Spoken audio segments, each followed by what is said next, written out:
I know you watch our videos and all you see is smooth roads, peaches and cream, sunny and 75 every single day. That is not the case. Because right now I'm embracing the suck. We are just on the outskirts of Goblin Valley and it's wet. It's snowing, it's raining. I had to make a ditch to protect our room from being flooded with a big gooey, ooey clay mud. This is not any kind of dirt I've ever seen where I grew up. But I just happened to come out during a big storm and I thought, you know what? I'm glad I did. So I dug this ditch because all this here was heading straight for our room. So yeah, we're going to start doing some videos, and I think I'm just going to call it Embracing the Suck, because it does happen, folks. I know we only show always the good stuff, well, because mostly it is good, but once in a while it sucks. But check this place out. So there, we called that the Duckhead Rock. And then right there, we're calling that the Snoopy. You can see the nose and the hat on top. And I call this one Two Sisters Hugging, or maybe mother-daughter hugging, and then they were melted by lava or an alien laser beam. Very sad, but that's what I'm calling that one. And look at this cool rock feature right above our camp. The thing is just absolutely incredible. But I'm pretty sure that the hills have eyes. The whole purpose of this video is basically to show all of you basically all the pros and cons of boondocking for over 90 days. And again, I'm calling it Embracing the Suck, because sometimes it sucks. But it has been quite the journey. So we are set up for boondocking off-grid, however you want to word it. And we calculated that over 90 days of camping, we did not spend one penny on camping. We estimated we saved probably over $2,500 in camping fees by basically being set up and boondocking with our solar, our lithium batteries, our water supply, everything. 2,500 bucks, that's a lot of money, folks, but it does come with the price. So a couple nights ago, me and Brenda got a notepad out and we wrote down, I don't know, maybe about 10 things that aren't so great being a full-time RVer, but yet is what it is. So we're each all going to take a couple turns talking about our stuff that, I don't know, could, you know, stressful or it's a chore. So I'm going to start off and talk about a few while I'm fishing and maybe catch a bass. That would be cool. I'm always concerned about water because we are boondocking, and a lot of times we are miles and miles and miles away from fresh drinking water. We never did run out. We did get low a couple times, and we actually had to hike about 2 miles with some portable jugs to a state park because we were camped on the other side. And that was quite a workout. Water's heavy, but we made it through. So that was another one that was, again, a price you pay when you're boondocking, because you just don't have water immediately, you know, just hook up to a faucet and off you go. And then for me also, weather, you know. We have a very small hiker trailer with the attached room, and the room is awesome. But anything over 20-25 miles an hour, the room, we felt we needed to take it down so we didn't damage it. And we've been in some severe winds. Honestly, I'd rather have it rain and be on the cold side versus having, you know, 30-40 mile an hour winds. So that was a big stressor too. But even if you're camped in a campground, there's nothing you can do about that. Battery power and solar and generator. We have 180 watts of solar on our hiker trailer, and I got one lithium battery. And I think there was twice, maybe 3 times when I went to bed, the voltage looked pretty good. Well, it wasn't. You know, 4 o'clock in the morning, I noticed my voltmeter was, well, it was dark because there was no volts to read. So yeah, there was a couple times where I wasn't paying attention good enough to keep our fridge going, which only runs off 66 watts, but still it's a fridge freezer, and it's strictly all off of 12 volt while we're boondocking again. We don't have any full hookups. So that's another kind of a con, I guess you could say. But yet, no food was ruined. Actually, that refrigerator could be off probably a couple hours before you actually had any, you know, loss of major temperature. Now, this other situation that arose wasn't expected, and it had nothing to do with boondocking. Our Coleman stove that we've had for almost 20 years now, well, it pretty much gave up the ghost. I went to use it one evening, and it wasn't getting any propane. And so that was I do have a little backup, little tiny 1 burner stove, but that's not ideal. I ended up fixing it. The regulator was all clogged up with 20 years of using, you know, propane and stuff like that.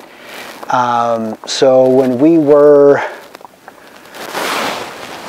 in Scottsdale, Arizona, we ended up picking up a brand new Coleman stove.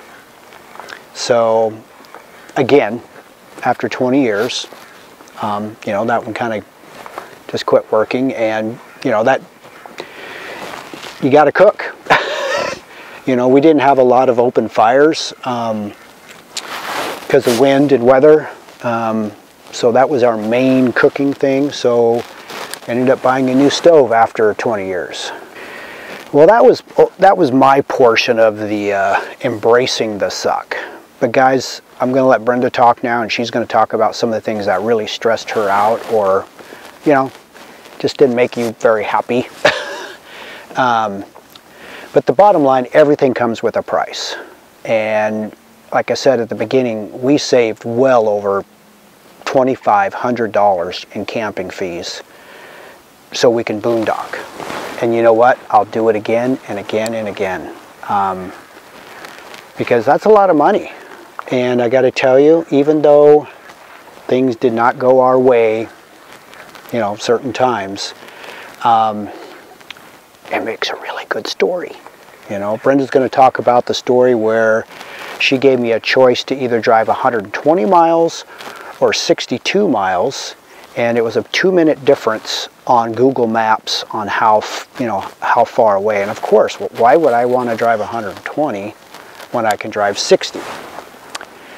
Well, that was the most stressful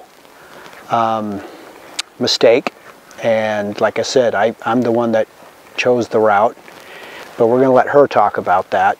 And it was so stressful that I wanted to do some videoing, but let's just say it took us almost 2.5 days to do 62 miles. So we're going to let her, and I'll chime in too on that story, because that was absolutely the most stressful.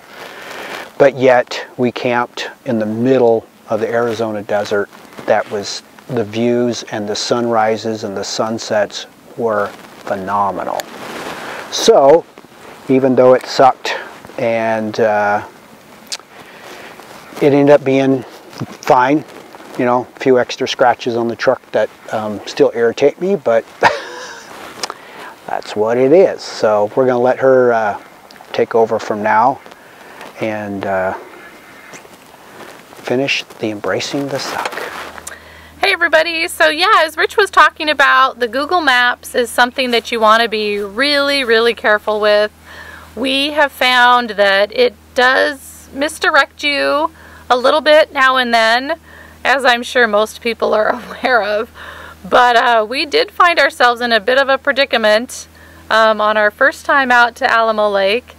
And we had the option, and I, as the navigator, am always the one figuring out where we're going, how we're getting there, I should say, and the different routes. And Rich is really good at just saying, take a right, he takes a right. So there's a lot of pressure on me to have us going the right direction. And she has done an exceptional job.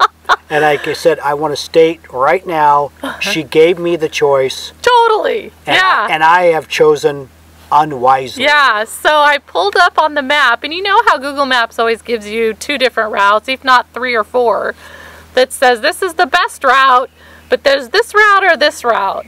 And in looking at the 2 routes, it was, okay, well, there's a couple miles difference, literally like 2 or 3 miles difference.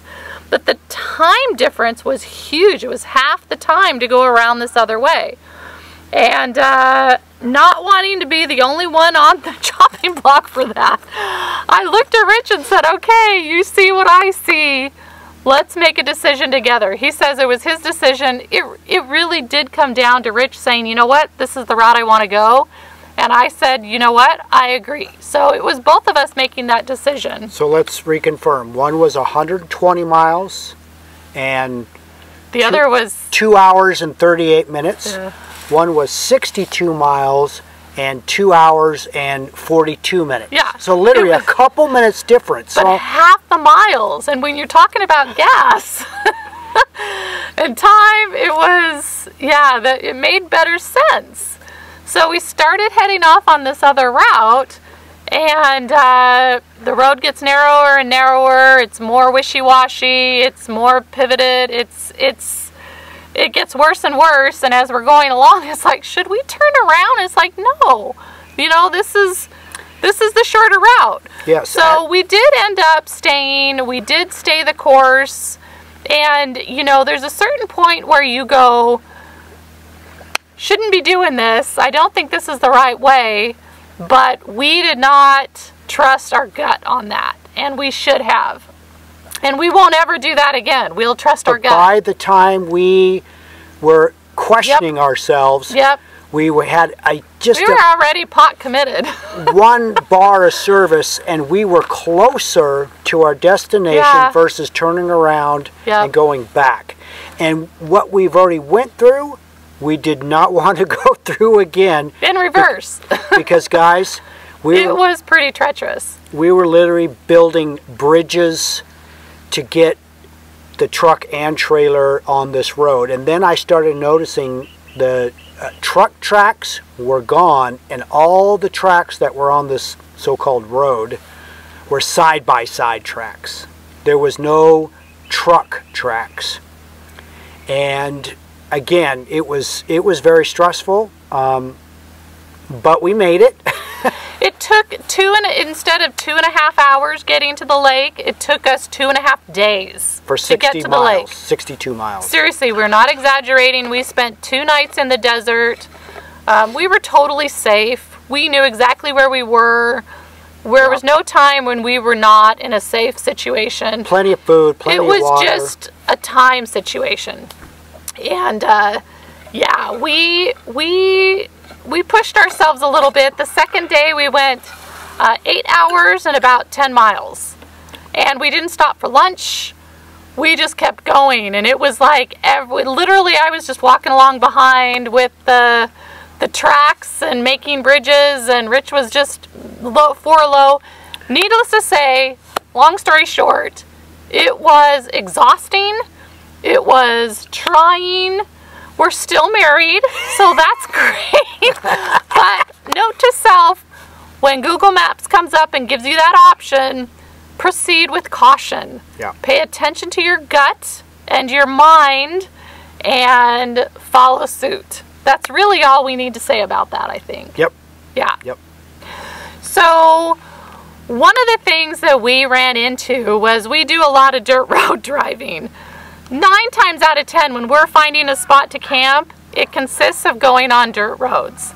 So one of these times we found ourselves on a freshly graded road, and one of our windows, which we had shut, jiggled its way open because you're on the dirt road. Just this much. It just was slightly ajar, and it was such a fine, freshly graded road that the entire inside of our Enola B trailer was covered in a layer of dust. The door to get our stuff out and just went, no! Everything was covered. So we pulled out what we needed, and then the next day we spent at the laundromat washing everything. Our curtains, our bedding, our clothes, everything was covered. It was ridiculous. So after that, we tape our windows shut.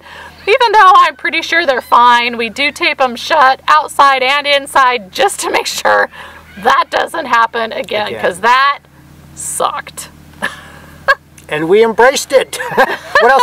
You can be all mad as you want, but you know what? It happened. It happened. What are we going to do? How are we going to fix this? Go to the laundromat. Yep. That's where I had lunch. We had lunch. The last thing that I'm going to talk about is laundry. It's not a big deal. You just find a laundromat, you do your laundry wherever every 10 days or so, we go in and we find a laundromat. Well, recently we went into town. We were in Utah. We're in the middle of nowhere. Hanksville, yeah, Hanksville. Literally the end of the line of everything. Everything just kind of merges there. And there was one laundromat. We went in. I put the stuff into wash, sat in the truck, went back in, pulled it out, put it in the dryer, walked away, went back my 20 minutes later. Nothing was dry. And I was like, what the heck? Okay, well, this dryer just must not be very good. Put in more quarters. Nothing happened. Moved it to another one. Nothing happened. And at this point, I'm just like, these things are broken. That's when I realized we had lost power to the building. The entire city was practically out of power. It was ridiculous. Long story short, everything came out. Everything went back to camp with us. And our room in the off the Enola B, off of our awning, became our dryer. And we had clotheslines hung in there. It was just silly.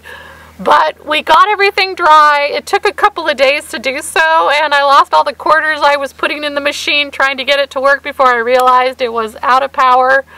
The good news is it didn't lose power while they were in the washing machine, because you put stuff in those washing machines, the lid locks.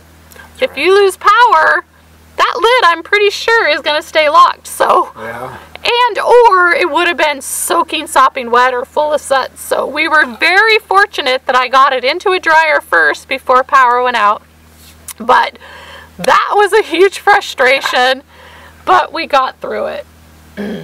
I do just want to say, I'm fine. I know my voice is crackly. It's been doing this for 6+ weeks. That's why I haven't been on camera very much. I'm embracing this suck right now. She feels fine. Because I'm fine. I'm totally fine. There's nothing wrong with me. I just don't know if it's an allergy or dust or something. Desert allergies is where we're going with That's what we're calling it. So I've embraced this, and I will let Rich finish up with the last of our few topics. So basically, always at the top of the list, you've heard us talk about this a lot, and it's weather. And weather, you have zero control over. Zero. As much as we think we can harness and turn the trailer just the right way, yeah, that works great maybe for that first half a day until the wind changes direction and everything goes to... But, again, guys, the bottom line here, it's all about positive attitude. Because when the wind hits the fan, if you will, there's nothing you can do about it except hunker down, be prepared. Alright guys, we are going to end this portion of this video. And I guess what we're trying to say is whether you're a full-timer or you're going to take some extensive time off and travel, and heck, even if you're just going for 7 days with the family and taking the kiddos out camping, the suck is going to happen. It's just a question of when, where, and what the actual situation is. And the bottom line is what we're trying to tell you is be mentally prepared for stuff to happen. And then when it does, just take a nice deep breath, look at your spouse, and say, honey, everything's going to be just fine. We got to figure this out. We will figure this out. Yeah. We will work through it. And of course, if you're prepared, for the most part, you will get through it. But it's really a mental taxing thing when something happens to literally just lose your mind. And that's what you don't want to do at all. It's just a matter of how you move on and address each situation. And just, I think that the key is to stay calm. Yep, absolutely. Yep. One day at a time, one thing at a time, one step at a time, one mile at a time. Exactly. Been there. Yeah. So we hope you enjoyed this video. I know it wasn't very exciting, or there wasn't any big fish being caught or anything, but we want to tell the truth at the end of our trip, which this is our last day here on Lake Alamo here in Arizona, and we are heading north back to Eastern Washington.